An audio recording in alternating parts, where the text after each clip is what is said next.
जैसे कि आप सभी जानते हैं, प्लास्टिक हमारे जीवन में बहुत बड़ा रोल प्ले करती है। डेली लाइफ में जो प्रोडक्ट हम यूज करते हैं उसमें से 70 से 80% प्लास्टिक के बने होते हैं। Most of the plastic non biodegradable होती है जो वातावरण को पोल्यूटेड करती है।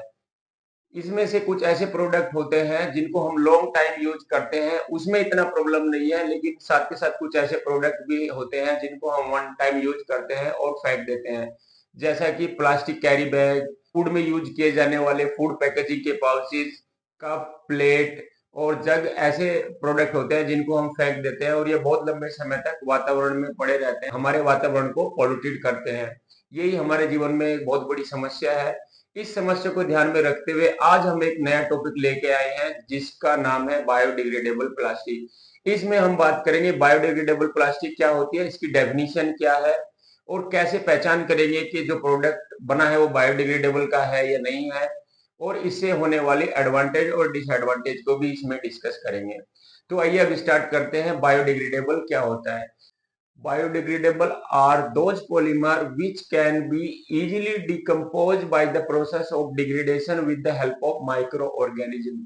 बायोडिग्रेडेबल वो पॉलीमर्स हैं जो इजीली डिकम्पोज हो जाते हैं डिग्रेडेशन प्रोसेस के द्वारा माइक्रो ऑर्गेनिज्म की सहायता से। यह एक ऐसी प्लास्टिक है जो इन्वायरमेंट फ्रेंडली होती है, जो किसी तरीके का वातावरण को नुकसान नहीं पहुंचाती और आसानी से मिट्टी में डिकम्पोज हो जाती है। डिकम्पोज का मतलब होता है ये प्लास्टिक मिट्टी में आसानी से मिल जाती है और मिट्टी के जैसी हो जाती है, जिसका अस्तित्व खत्म हो जाता है। अब बात करेंगे, डिग्रेडेशन दो प्रकार का होता है। पहला होता है ऑक्सी बायोडिग्रेडेशन और दूसरा होता है हाइड्रो बायोडिग्रेडेशन। ऑक्सी बायोडिग्रेडेशन एक ऐसा प्लास्टिक है जो ऑक्सीडेशन के द्वारा छोटे छोटे पीस में डिवाइड हो जाता है और आसानी से मिट्टी में डिकम्पोज हो जाता है। और साथ ही साथ हम बात करते हैं हाइड्रो डिग्रेडेशन। हाइड्रो डिग्रेडेशन जो है ये एक ऐसी प्लास्टिक है जो मॉइस्चर की उपस्थिति में छोटे छोटे पीस में डिवाइड हो जाता है और मिट्टी में प्रॉपरली डिकम्पोज हो जाता है। इस तरीके से हम बात करते हैं डिग्रेडेशन की। अब हम बात करेंगे क्लासिफिकेशन ऑफ बायोडिग्रेडेबल। इसमें दो तरीके का बायोडिग्रेडेबल प्लास्टिक होती है। पहले होती है natural biodegradable, degradable like cellulose, starch, protein, wool and silk. These are the example of natural biodegradable. दूसरा होता है सिंथेटिक बायोडिग्रेडेबल, जिसमें होता है पॉलीएमाइड्स, पॉलीयूरेथीन एंड पॉलीएस्टर्स। और अब हम बात करेंगे बायोडिग्रेडेबल प्लास्टिक के यूज के बारे में।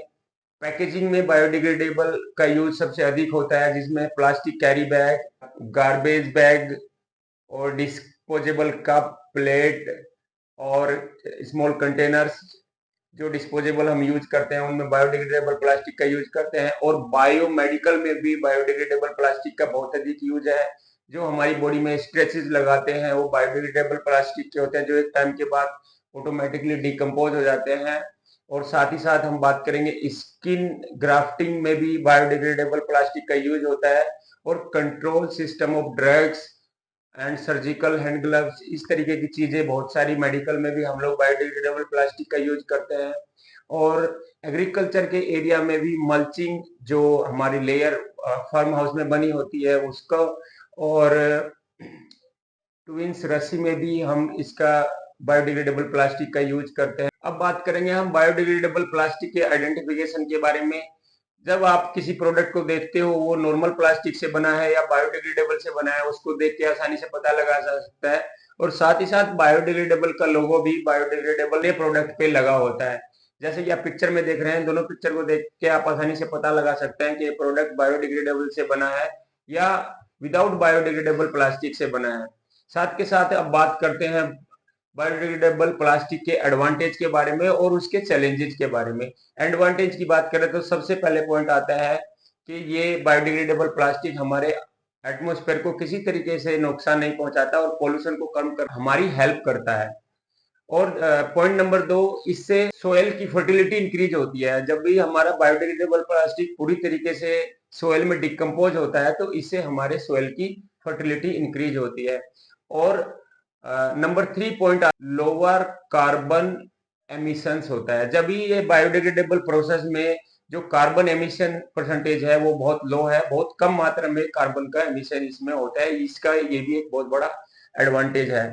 पॉइंट नंबर 4, ये जो बायोडिग्रेडेबल प्लास्टिक है रिन्यूएबल रिसोर्स से बनाया जाता है। जो हमारे फूड प्रोडक्ट है उनसे बायोडिग्रेडेबल प्लास्टिक को बनाया जा सकता है, जैसा कि कॉर्न जिसको मक्का बोलते हैं, और शुगर केन से हम जो है बायोडिग्रेडेबल प्लास्टिक को बना सकते हैं। अब बात करते हैं चैलेंजिंग की। सबसे बड़ा चैलेंज ये है कि बायोडिग्रेडेबल प्लास्टिक की कॉस्ट नॉर्मल प्लास्टिक से ज्यादा होती है, ये इसका एक बहुत बड़ा चैलेंज है।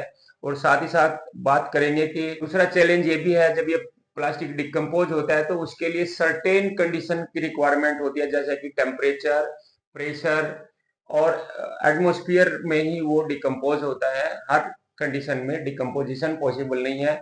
ये सब कुछ चैलेंजेस हैं हमारे बायोडिग्रेडेबल प्लास्टिक के। दोस्तों, ये एक पहल है बायोडिग्रेडेबल प्लास्टिक के बारे में आप सभी को अवेयर कराने के लिए। उम्मीद करता हूँ ये इंटरेस्टिंग टॉपिक आपको समझ में आया होगा। सपोर्ट करिए कि बायोडिग्रेडेबल को बढ़ाया जा सके, ये इंफॉर्मेशन को ज्यादा से ज्यादा लोगों तक पहुंचाया जा सकते। वीडियो अच्छी लगी है तो आप वीडियो को लाइक और हाइप भी कीजिएगा। ये नया फीचर ऐड हुआ है, अगर हमारी वीडियो को आप हाइप करोगे तो इससे वीडियो का प्रमोशन अच्छा होगा और ज्यादा से ज्यादा लोगों तक पहुंच पाएगा। Thank you.